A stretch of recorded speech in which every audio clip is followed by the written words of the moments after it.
नमस्कार दोस्तों, मैं आपका साथी राजा विश्वकर्मा। आप देख रहे हैं the history of India YouTube channel. आज हम जानेंगे गंगा सप्तमी के बारे में।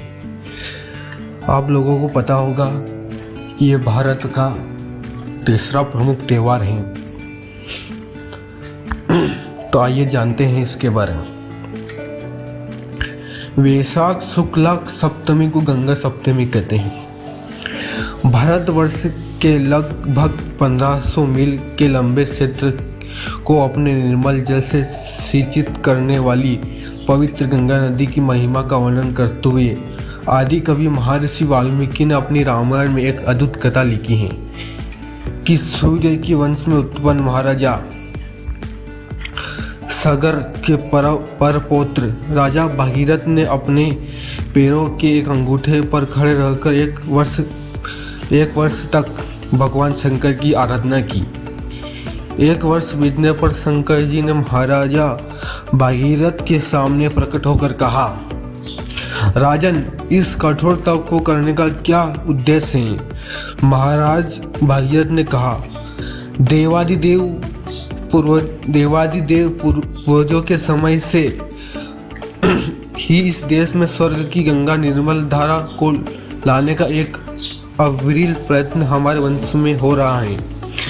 यह आश्वासन मिल चुका है कि गंगा की विमल जलधारा का स्वर्ग से छोड़ देंगे, परंतु उनका कहना है कि गंगा की विवेक के सिवाय आपकी और कोई नहीं संभाल सकता। अतः यदि आप मुक्त पर प्रसन्न है तो आप मुझ पर प्रसन्न है तो कृपा करके गंगा का भार संभालने का वचन प्रदान करें।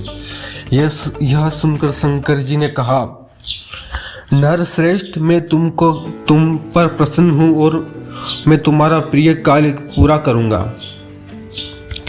हिमवान की कन्या गंगा को अपने मस्तक पर रखूंगा। इसके बाद सब लोग के द्वारा पूजित गंगा बहुत बड़े विकट प्रवाह के रूप में दूसरे वेग से आकाश में शिव के मस्तक पर गिरी। उस समय परम दुर्धरा गंगा देवी ने सोचा कि अपनी धाराओं के साथ वे महादेव को लेकर पाताल लोक में घुस जाएगी। गंगा का यह अभिमान देखकर शंकर बड़े कुद्र हुए और त्रिनयन शिव ने गंगा को अपनी जटाओं में छिपा लेने का विचार किया।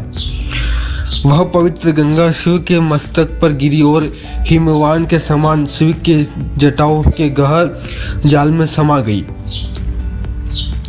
पृथ्वी पर आने का उन्होंने बहुत ही प्रयत्न किया, पर वह आ ना सकी। बहुत वर्षों तक उन्होंने बाहर जाने की राह ही ना मिली। इस पर भगीरथ महाराज ने अत्यंत चिंतित होकर पुनः अपने तप से शिव को प्रसन्न करके गंगा को मुक्त कराने का वर मांगा। आशुतोष शिव ने धीरे धीरे अपनी जटाओं से गंगा को मुक्त किया। राजा भगीरथ एक रथ पर बैठकर आगे आगे चले और उनके पीछे पीछे गंगा की निर्मल जलधारा बड़े वेग से प्रभावित होती हुई आगे बढ़ी। सब जलचर गंगा के पीछे पीछे प्रसन्न होकर चले। जिधर जिधर राजा भगीरथ जाते थे उधर उधर गंगा भी चली जा रही थी। उस समय अद्भुत कार्य करने वाले जहन्मुनि यज्ञ कर रहे थे। गंगा ने उनकी यज्ञ सामग्री बहा दी। गंगा के इस उद्वतपने से ऋषि बड़े ही क्रुद्ध हुए। उन्होंने एक अद्भुत काम किया, गंगा का समस्त जल पी लिया। यह देखकर स्वर्ग के देवता गंधर्व और ऋषियों को बड़ा आश्चर्य हुआ। महात्मा जनु उन सब से मिलकर पूजा की और कहा कि गंगा अभी कन्या का नाम से जगत से विख्यात होगी। इस पर बड़े प्रसन्न हुए और अपने कानों की राह से उन्होंने गंगा को निकाल दिया। इसी से गंगा जाह्नवी के नाम से प्रसिद्ध हुई। उसी पुनीत दिवस की स्मृति में इसी दिन गंगा सप्तमी के नाम से इस तिथि को हमारे देश में मनाया जाता है। तो दोस्तों, कैसी लगी आपको गंगा सप्तमी की कथा? वीडियो को लाइक जरूर करें, शेयर जरूर करें। धन्यवाद। जय माँ गंगे। बहुत बहुत